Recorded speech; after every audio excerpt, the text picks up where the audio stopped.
YouTube channel पर आपका हार्दिक अभिनंदन। शारदा बालिका निकेतन उच्च प्राथमिक भाग कक्षा तृतीय विषय हिंदी रचना। आज हम लेकर के आए हैं अध्याय 8 गीत यहाँ खुशहाली के। युग युग से हम रहे उपासक, युग युग से हम रहे उपासक, गेंती और कुदाली के हल्की नोक लिए लिखते हम गीत यहाँ खुशहाली के, गीत यहाँ खुशहाली के। घुंघरू वाले बैलों के जब, घुंघरू वाले बैलों के जब मिट्टी महके पाँव तले, बहे पसीना तेज धूप में या बादल की छाँव तले, या बादल की छाँव तले। जी हाँ, इस कविता के माध्यम से कवि कहना चाहता है कि हमेशा से अर्थात बहुत समय पहले से, युगों युगों से हम इस धरती के उपासक रहे हैं। हम इस खेती पर कैंती और कुदाली के बिना इस धरती को हरी भरी नहीं कर सकते हैं। हल की नोक से हम आने वाले भविष्य को लिखते हैं। इस धरती को हरी भरी करने के लिए किसान बैल और हल की सहायता से खेत को जोतता है, और खेत जब जोतता है तब बैलों के पैरों में जो बंधे हुए घुंघरू हैं उनकी आवाज़ इतनी मधुर लगती है, और जब वो चलते हैं तो हवा में मिट्टी की खुशबू फैल जाती है, और आने वाले पसीने को वह किसान भूल जाता है। तेज कड़ाके की धूप भी उसको सहन हो जाती है, क्योंकि ऊपर बादल की छाँव और हवा में मिट्टी की खुशबू उसको आनंदित कर देती है। आगे की पंक्तियाँ कहती है, दर्शन होते इंद्रधनुष के, दर्शन होते इंद्रधनुष के, या संध्या की लाली के, हल्की नोक लिए लिखते हम गीत यहाँ खुशहाली के।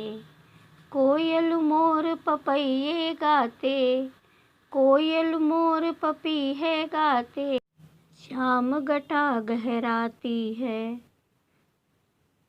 मधुर स्वरों में कोकिल कंठी, मधुर स्वरों में कोकिल कंठी, बहुए गीत सुनाती है। इन पंक्तियों के माध्यम से कवि कहता है कि किसान जो है वह बादल की छाँव में इतने सुंदर दृश्य को देखता है कि बादलों के साथ साथ उनको इंद्रधनुष और संध्या की लाली बिखरी हुई भी दिखाई देती है। उस सुंदर दृश्य को देख करके वह अपने हल के नोक के साथ अपने भविष्य को लिखते हैं और खुशहाली का गीत गाते हैं। कोयल, मोर, पपीहे भी उनके साथ गाते हैं। इधर श्याम रंग यानी काले घटाएं जो है वो गहरा रही है, और उनके साथ में जो औरतें उनके काम कर रही है वह मधुर स्वर से, कोकिल जैसा कंठ हो उनका, ऐसे मधुर स्वर में वह गीत गाते हुए उनके साथ कार्य कर रही है और खुशहालियों के गीत भी गा रही है। वन बागों में झूले बंधते जब पेड़ों की डाली से, हल्की नोक लिए लिखते हम गीत यहाँ खुशहाली के। पर्वत पर से नदी उछलती मैदानों में आती है, हरियाली की चूनरदानी खेतों में लहराती है।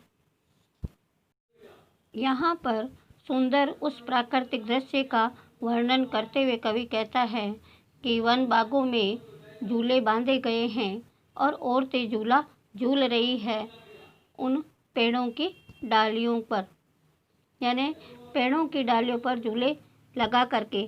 अर्थात इस दृश्य को देखते हुए आप देख सकते हैं कि किस प्रकार से पेड़ों पर झूले डाले गए हैं।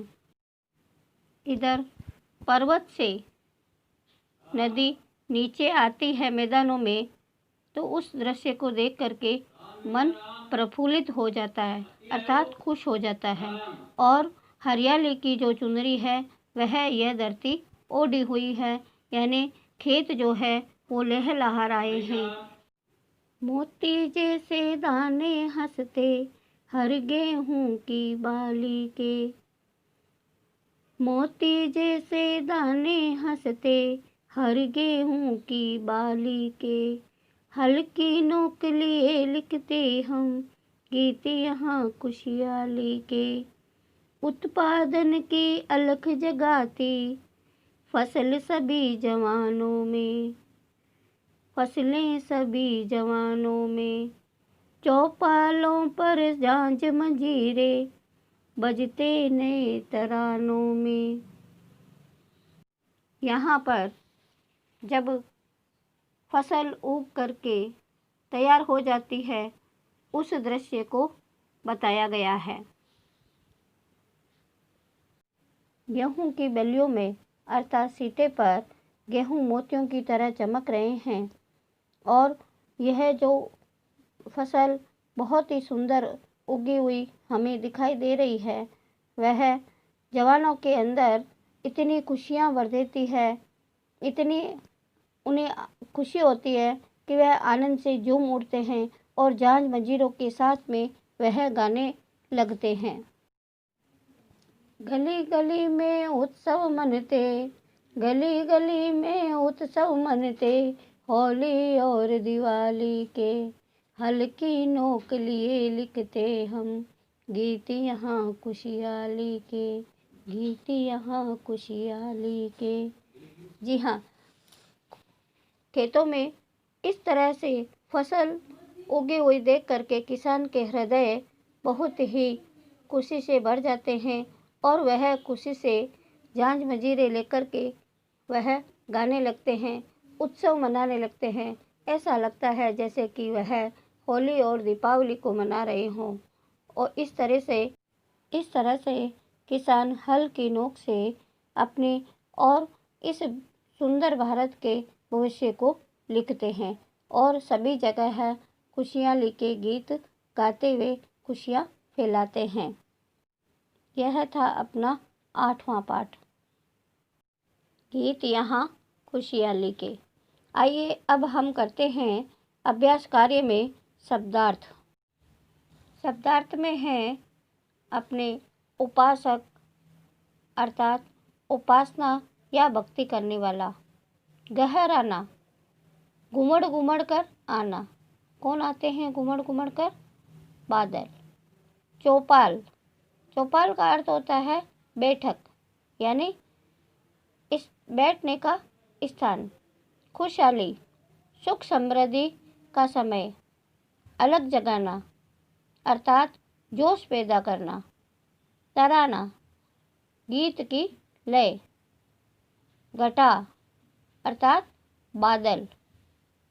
कोकिल कंठी, कोयल जैसे मधुर कंठ वाले। यह थे अपने शब्दार्थ। इन शब्दार्थ को अपने गृह कार्य के अंतर्गत करना है। सुंदर लेखन में यह गृह कार्य करेंगे। अगले वीडियो तक नमस्ते।